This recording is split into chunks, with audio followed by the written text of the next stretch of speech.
पूछने का आपसे इसलिए क्योंकि जो बात जो मतलब हमारे बीच में होना चाहिए वो नहीं है, उस विषय के ऊपर ध्यान देने के लिए ये बात पूछी गई।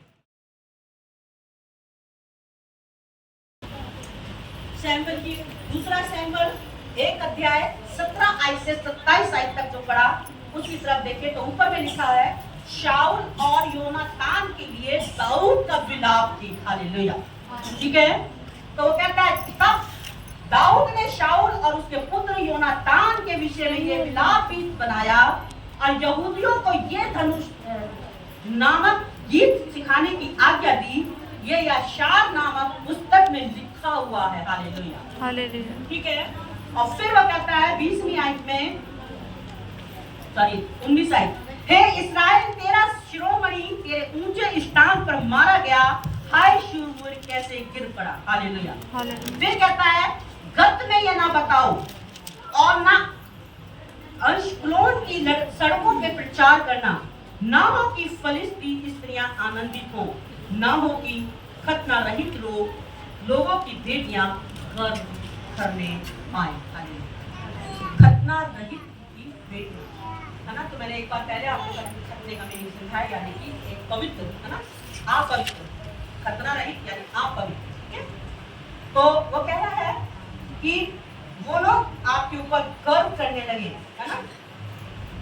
हे गिलबो पहाड़ों तुम पर ना ओस पड़े और ना वर्षा हो और ना भेंट के योग्य उपज वाले खेत पाए जाएं, क्योंकि वहां शूरवीरों की ढालें अशुद्ध हो गई और शाऊल की ढाल बिना तेल लगाए रह गई है। हालेलुया। तो ये शाऊल के विषय में कि शाऊल अपनी जंग में, अपनी लड़ाई में वहां पर एक निष्फल फल दिख रहा है, उसके विषय में वो बातचीत कर रहा है ना। तो कहता है कि उसके बाद वो कह रहा 22 में झूठे हुओं के लहू बहाने से और शूरवीरों की चर्बी खाने से योनातान का धनुष ना लौटता था और ना शाऊल की तलवार छूची आती थी। हालेलुया। मतलब कहने का मतलब है कि शाऊल और योनातान जिस काम के लिए निकलते थे उसको वो करके ही आते थे, है ना। जिसको उन्होंने मारना है तलवार से उसको वो मार के ही आते थे, है ना। फिर कहता है शाऊल और योनातान जीवन काल में तो प्रिय और मनभाऊ थे और अपनी मृत्यु के समय अलग ना हुए। वे उताव से भी वेग से चलने वाले और सिंह से भी अधिक प्रकटनी थे।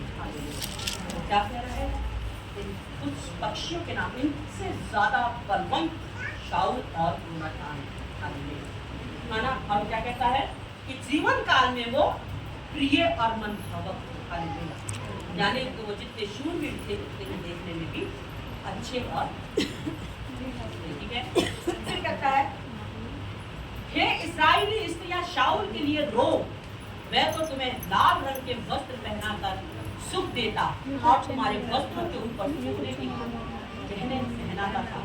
हाय युद्ध के बीच शूरवीर कैसे काम आए, हे योनातान के पूरे स्थानों पर जूझे हुए, हे मेरे भाई योनातान मैं तेरे कारण दुखित हूँ, तो मुझे बहुत मनभाव जान पड़ता, तेरा प्रेम मुझ पर अद्भुत वरन स्त्रियों के प्रेम के लिए बढ़कर था। हाय शूरवीर कैसे गिर गए और युद्ध यानी कि लास्ट आयत जो है आपकी वो आपके पूरे वचन में वो क्या कह रहा है कि तुम्हारे हथियार कैसे नष्ट हो गए, है ना।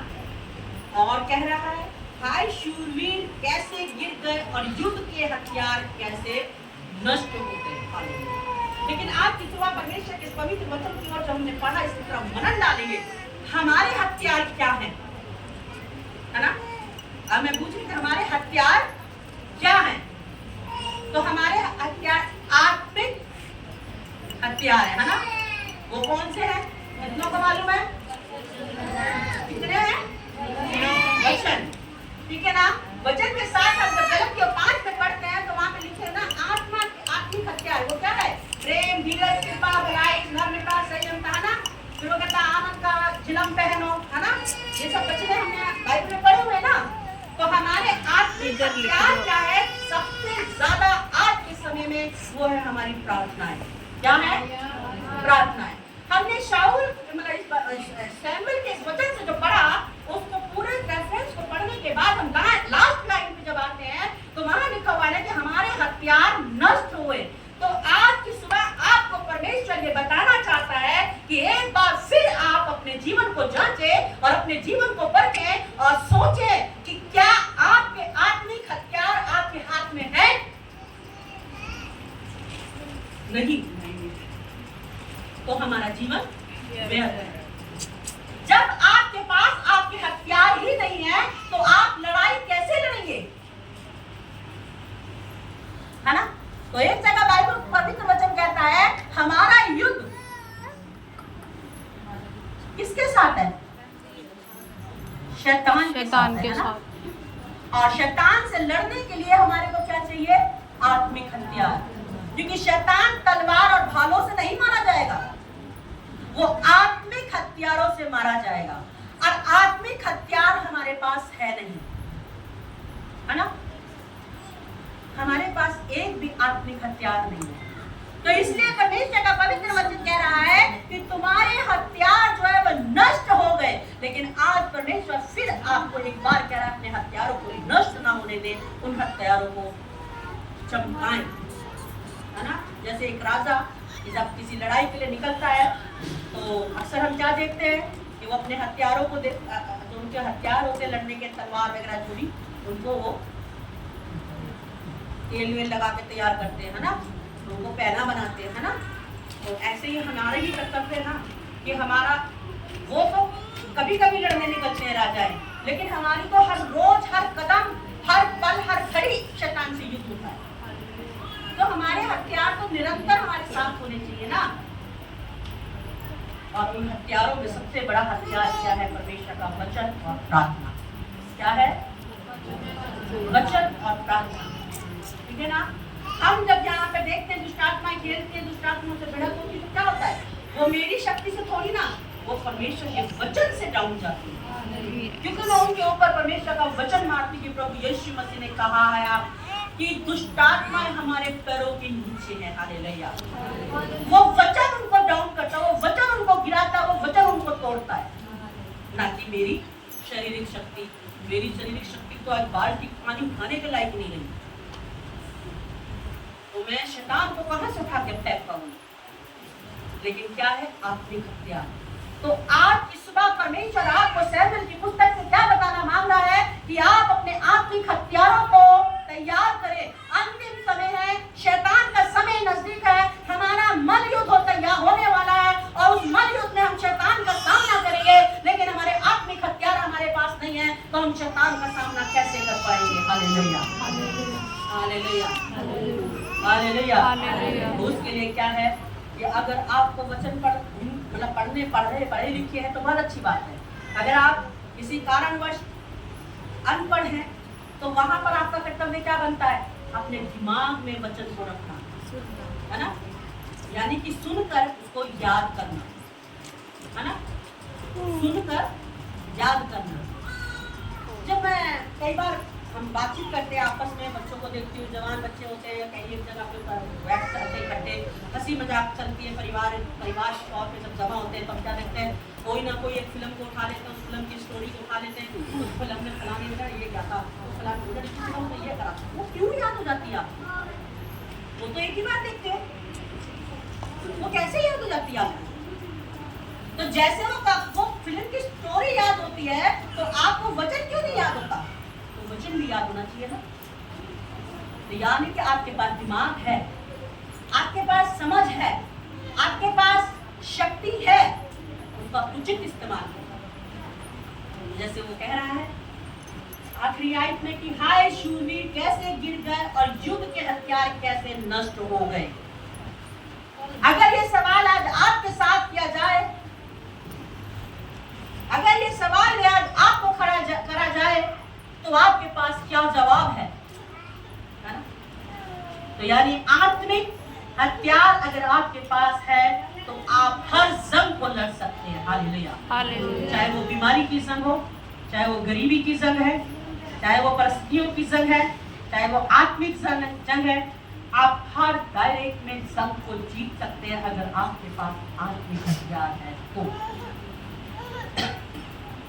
जैसा आपको बताया कि आज के समय में सबसे बड़ा हथियार जैसे आप ही का जवाब था वचन।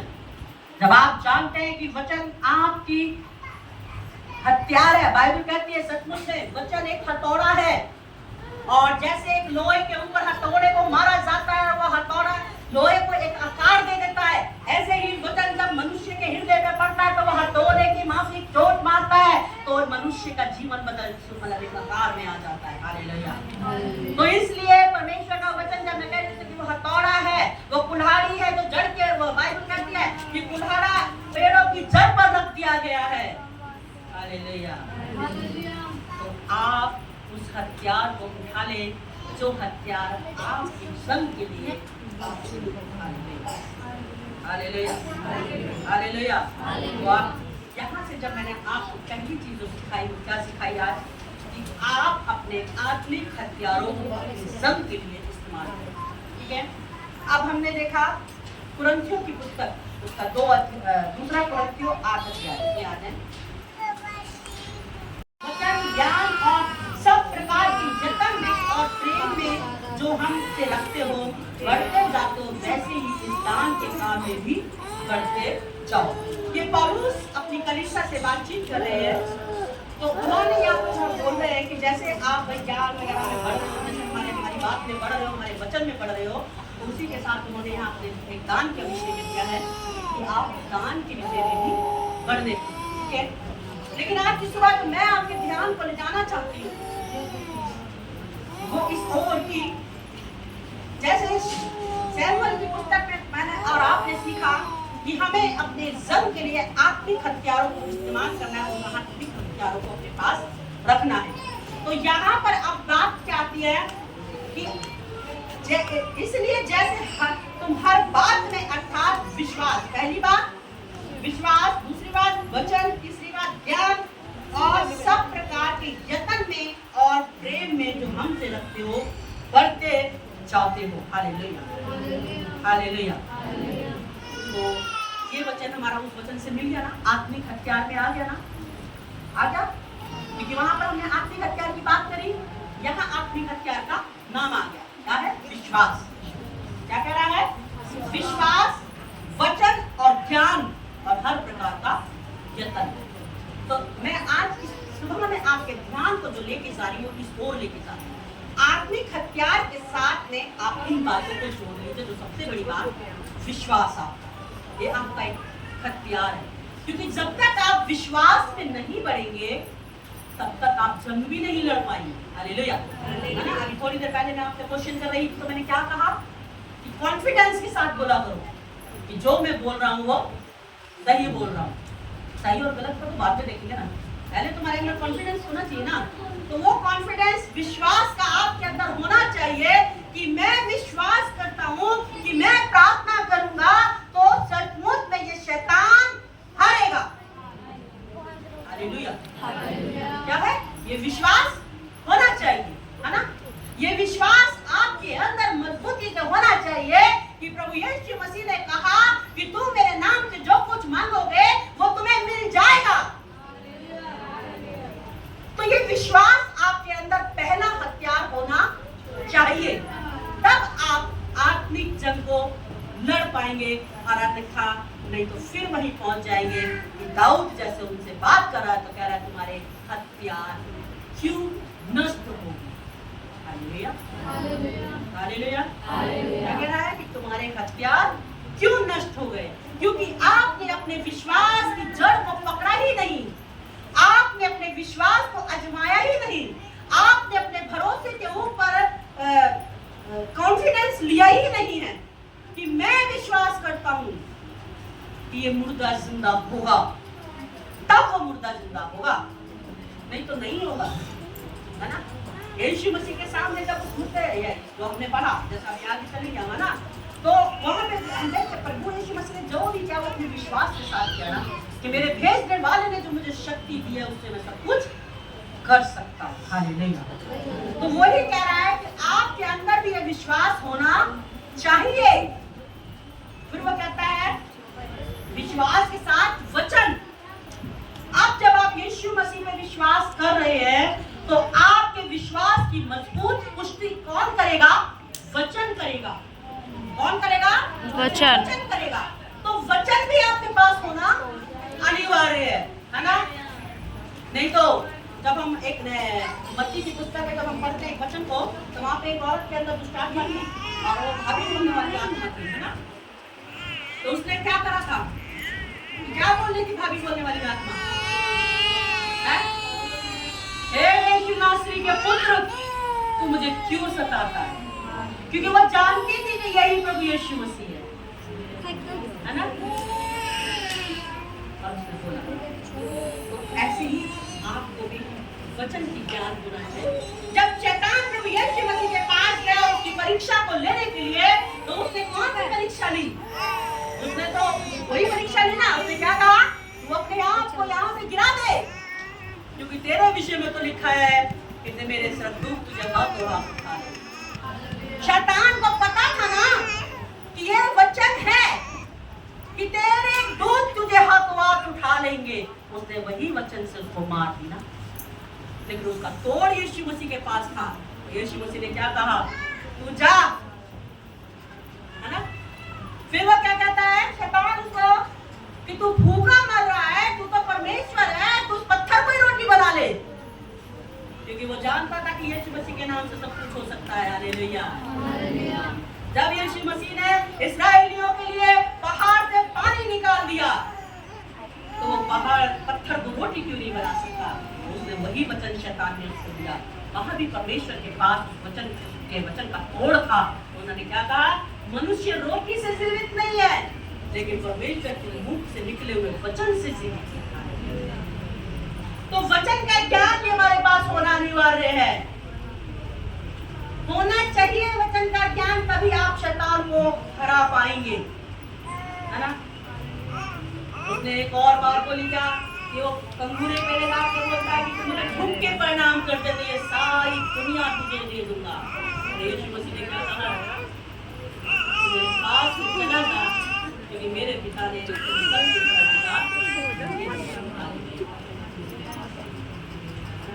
तो वचन से मार करने के लिए वचन का होना आपके पास अनिवार्य है।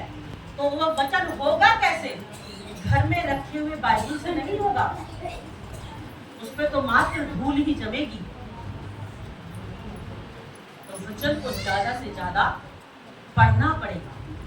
पढ़ना नहीं आता तो सुनना पड़ेगा, और जब सुनना है तो आपके पास लिमिटेड समय है, उस समय का सदुपयोग करें कि जब आपको वचन सुनाया जा रहा है उसको याद रखें। ठीक है?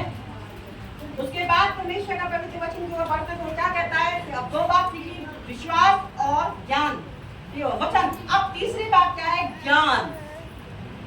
अब तीसरी बात क्या है? ज्ञान, है ना?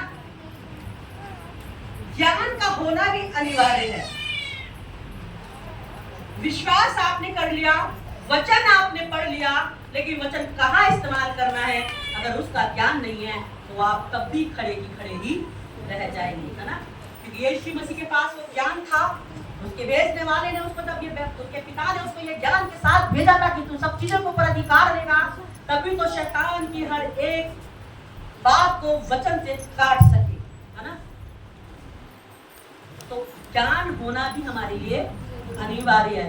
अगर किसी मनुष्य के हाथ में छोटी सी बात, मतलब जैसे हम जंग के विषय में सीख रहे थे, नॉर्मल जंग, दुनियावी जंग की बात करते हैं हम, किसी को आप बंदूक दे दीजिए और उसको पता ही नहीं है कि बंदूक दवाई कैसे जाएगी, तो चलाएगा तो खड़ा खड़ा देखता रहेगा, सामने वाला मार जाएगा उससे, है ना? तो आपके पास वचन तो है, विश्वास तो है, लेकिन दोनों चीजों को जोड़कर तीसरी बात कि आप ज्ञान कहाँ है जो उसको इस्तेमाल कैसे करेंगे। तो अगर ज्ञान नहीं है तो वचन अधूरा, और वचन अधूरा तो विश्वास अधूरा। क्योंकि जब आपकी जरूरत है कि आप अपने ज्ञान से अपने वचन को इस्तेमाल करें, वो ज्ञान आपके पास नहीं है, तो ज्ञान को भी होना अनिवार्य है। ठीक है? ज्ञान के साथ ही आप वचन को समझ पाएंगे और वचन का सदुपयोग कर पाएंगे। तब आपका विश्वास जो ये है कि प्रभु यीशु नासरी के नाम में मुर्दे जिंदा होते तो आज मुर्दा जिंदा होगा।